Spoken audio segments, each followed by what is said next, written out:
Party के राष्ट्रीय अध्यक्ष माननीय श्री अखिलेश यादव जी यहाँ कन्नौज लोकसभा से चुनाव लड़ रहे हैं। 13 तारीख को वोट पड़ेगा। हम आप यादव जी को भारी मतों से जिताएंगे। ये चुनाव इस देश में संविधान बचाएगा। भारतीय जनता पार्टी आपके संविधान को खत्म करना चाहती है, लोकतंत्र को खत्म करना चाहती है। यही संविधान ऐसी ताकत है जो बाबा भीमराव अम्बेडकर ने हमको बना कर दिया है कि वोट की ऐसी ताकत है कि इस वोट के ताकत से चाहे प्रधानमंत्री हो चाहे मुख्यमंत्री हो, 5 साल में एक बार आपके यहाँ वोट मांगने आता है।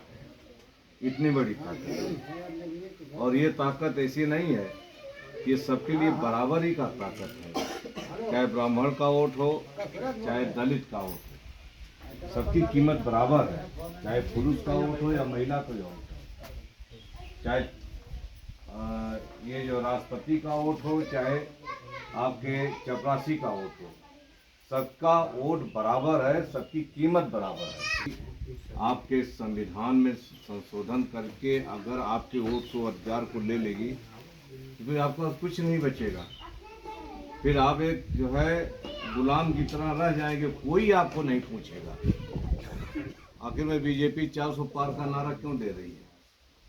क्या कह रही है कि इस बार 400 पार, यही कर रही ना? तो 400 पार का मतलब समझते हैं आप लोग? 2/3 बहुमत, और लोकसभा में 2/3 बहुमत सरकार को तब चाहिए जब वो कोई बहुत बड़ा परिवर्तन करना चाहते हैं। संविधान में जो आपके मौलिक अधिकार हैं उसका जो है जब संशोधन करना बदलना चाहती है तब उनको 2/3 बहुमत की जरूरत होती है। सरकार तो 50% जिसके सांसद हो जाते हैं, बहुमत हो जाता है, उसी सरकार चल जाती है। 272 में है ना? लेकिन वो जो है इसलिए मांग रहे हैं कि वो आपके संविधान बदलना चाहते हैं, आपके अधिकार बदलना चाहते हैं। माननीय मुलायम सिंह यादव जी ने आप सभी लोगों को, पिछड़े वर्गों को आरक्षण का अधिकार दिया, और उस आरक्षण के अधिकार के कारण जो है आपके लड़कों को नौकरी मिली।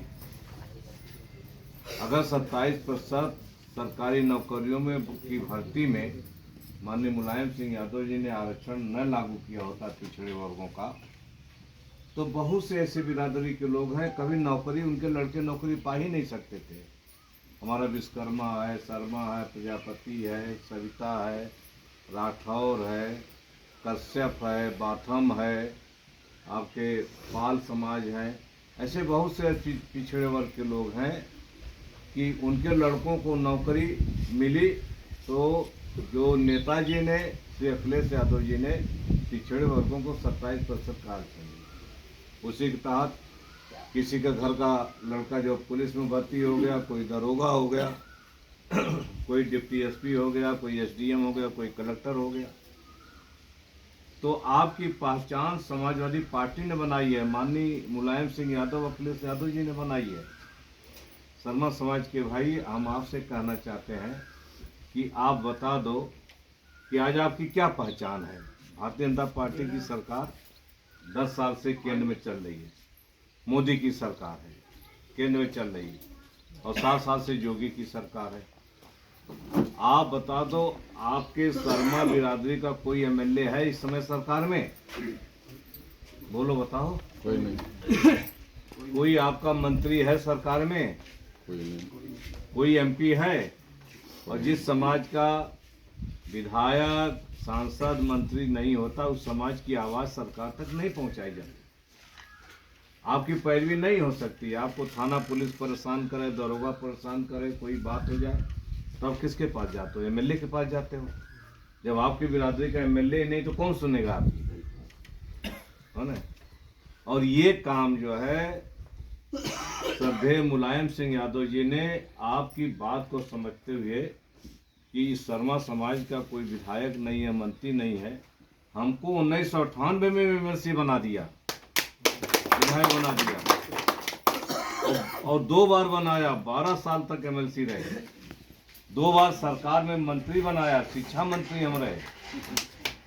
और उसके बाद पिछड़ा वर्ग आयोग के चेयरमैन रहे श्री अखिलेश यादव जी, उत्तर प्रदेश के मुख्यमंत्री थे। तो सरकार में मंत्री रह करके हमने सभी पिछड़ी जातियों का काम किया। कहीं आरक्षण का उल्लंघन हुआ तो फिर हमने जो है अधिकारी को तलब किया, आरक्षण को दुरुस्त करा करके आपके पिछड़े वर्ग के, आपके समाज के लड़कों को नौकरी में भर्ती कर दिया।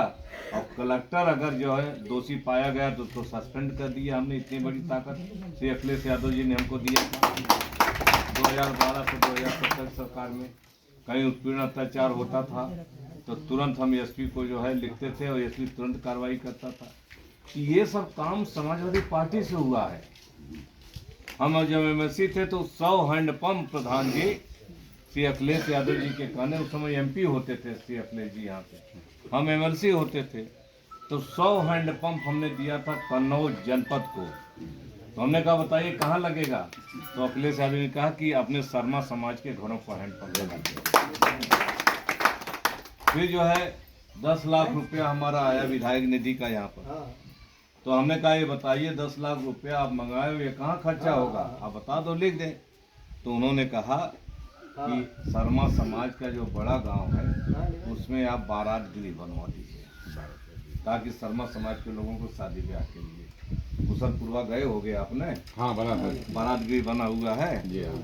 किसने बनवाया है वो? ये आप बनाए हुए हैं। मेरे पैसे से, विधायक निधि से। वो देखा सामने पीपल पास जब आप गए थे। तोताराम उस समय जो है वो था प्रधान। समझ ना? तो हमने कहा यहाँ बनवा दो, उसने कहा साहब हमारे यहाँ बनवा दिए। मैंने बनवा दिया तोताराम के कहने पर। और वो जो कुशलपुरवा में आप जाकर देख लो बनवाया है, मैंने बनवाया है। अगर श्री अखिलेश जी हमको एमएलसी विधायक न बनाते तो हम कैसे बनवा सकते?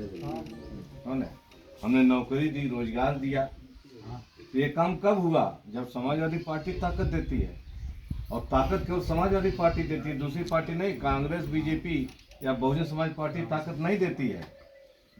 हमारे तमाम लोग जो है, प्रधान जी हम बता दें, हमारे तमाम लोग आरएसएस में, इटावा से लेकर के छिबरा, मऊ, फरुखाबाद और मैनपुरी, एटा, फिरोजाबाद, औरैया, ये सब जो है कन्नौज आरएसएस में थे। जो हमने समझाया कि आप वोट क्यों देते हो भाजपा को, आप कोई कारण बता दो। साहब ऐसा ही दे देते हैं जी। तो हमने कहा तुम्हारी सुनवाई होती है? नहीं सुनवाई होती है। तो जब तुम्हारी नहीं सुनवाई होती है, तुम्हारे वोट का महत्व नहीं समझते हैं, जब नहीं समझते हैं तो काहे को वोट देते हो? हम तुम्हारे वोट का महत्व समझे, सूची दिए हैं सबकी, तुम्हारे महत्व को समझ रहे हैं, इसलिए आप लोग वोट हमारी पार्टी को दीजिए, समाजवादी पार्टी को। और हमने तमाम जो है भाजपा के लोगों को, आरएसएस के लोगों को हमने निकाला वहां से, और निकाल करके फिर हमने समाजवादी पार्टी में सबको ले आए, जिसका नतीजा हुआ आपका विधायक बना, आपका मंत्री बना, आपकी पहचान आज पूरे देश में बन गई। जो है ये राम प्रकाश त्रिपाठी का कब्जा रहता था छिबरा मऊ विधानसभा में, नहीं रहता था। जी हाँ, कब्जा था। छिबरा मऊ में लकड़ी मंडी में बैठ गए शर्मा लोगों के बीच में, और जगहों पर बैठ गए आकर के। नेताजी कहा कि जाओ छिबरा मऊ में जो है, और सारे शर्मा लोगों ने वोट जो है भाजपा का ना दे करके उन्होंने समाजवादी पार्टी को दे दिया वोट। और उसके बाद जो है राम प्रकाश त्रिपाठी चुनाव हार गए। हारे थे नहीं हारे थे? हारे थे, लेकिन विधानसभा में हमसे मिल गए राम प्रकाश त्रिपाठी। मैं आपकी वजह से चुनाव हार गए, आपने अपने शर्मा समाज का वोट जो है भाजपा से जो है सपा में कन्वर्ट करा दिया। तो हमने कहा चलो हमारा काम है करना जो है। तो एक बात याद रखना, इस गांव के भाइयों हम कह रहे हैं, आपके ऊपर कोई संकट पड़ेगा, परेशानी पड़ेगी, थाना पुलिस का मामला पड़ेगा, तो कोई हम ही काम आएंगे, आपके कोई दूसरा काम नहीं आएगा, क्योंकि दूसरा कोई नेता है ही नहीं, है ना, आपकी बिरादरी का। तो जब हम आपके बीच में आए हैं तो आप सभी लोग वोट जो है आप अखिलेश यादव जी को वोट देंगे, इनको भारी मतों से जिताइए। ये केंद्र में जो है चुनाव चिन्ह साइकिल है, और 13 तारीख को वोट पड़ेगा। आप अपने परिवार का जो माताओं से भी कहना चाहते हैं, सवेरे 7 बजे जाकर के लाइन में लग जाइए और पहले जाकर वोट दीजिए, साइकिल का बटन दबाइए, उसके बाद फिर आकर काम करिए, क्योंकि आप अगर लेट करेंगी 6 बजे से ही चली जाइए, लाइन में लग जो है आधे घंटे में वोट पड़ जाए, इतना धूप हो जाएगा, फिर बाद में कोई जाता नहीं है वोट डालने के लिए। और फिर उसके बाद में झगड़ा मारपीट, और भाजपा वाले जब देखते हैं कि सुब्रत पाठक हार रहा है तो 4 जगह झगड़े करेगा, जीत तो रहा नहीं है, हाँ जीत तो रहा नहीं है तो 4 जगह, और नहीं तो कहीं जो है वो पुलिस जो है डंडा फटका देगी, गांव वाले वैसे डर जाएंगे, अरे जाने तो जो है वहाँ मारो हो जाए। तो इसलिए सवेरे जाकर वोट डाल दो, क्योंकि ये केंद्र में सरकार बनाने का है, बीजेपी को हटाने का है। और जिस दिन सरकार केंद्र में बन जाएगी संयुक्त गठबंधन की, इंडिया गठबंधन की, जिसमें राहुल गांधी भी है, कांग्रेस पार्टी भी है, आम आदमी पार्टी है, कम्युनिस्ट पार्टी है, समाजवादी पार्टी है, और तमाम पार्टियां हैं, सब लोग मिल करके जो है चुनाव लड़ रहे हैं और चुनाव जीत रहे हैं। भाजपा कहीं चुनाव नहीं जीत रही है। 3 चरण का चुनाव हुआ, पता के लिए मैनपुरी का, फिरोजाबाद का चुनाव हुआ, बताओ भाजपा का खाता खुलेगा उधर? कहीं नहीं खुलेगा। डिम्पल यादव जीते मैनपुरी से, और अक्षय यादव जीत वहाँ से, शिवपाल यादव का लड़का वहाँ से बदायूं से जीत रहा है, तो सब तो समाजवादी पार्टी जीत रही है। तो सरकार समाजवादी पार्टी की बनेगी दिल्ली में गठबंधन की, और अखिलेश यादव जी की भी महत्वपूर्ण भूमिका मिलेगी उस सरकार में। तो बताओ आपका काम होगा कि नहीं होगा? उत्तर प्रदेश के मुख्यमंत्री थे, कितना विकास किया था, और केंद्र में जब मंत्री बनेंगे, या हो सकता है प्रधानमंत्री ही बन जाए, तो कितना विकास होगा, है ना? इसलिए हम गांव के सभी भाइयों से, जितने लोग आए हैं, किसी भी जात बिरादरी के, हम आप सभी से कहना चाहते हैं कि आप लोग वोट जो है साइकिल पे दीजिए।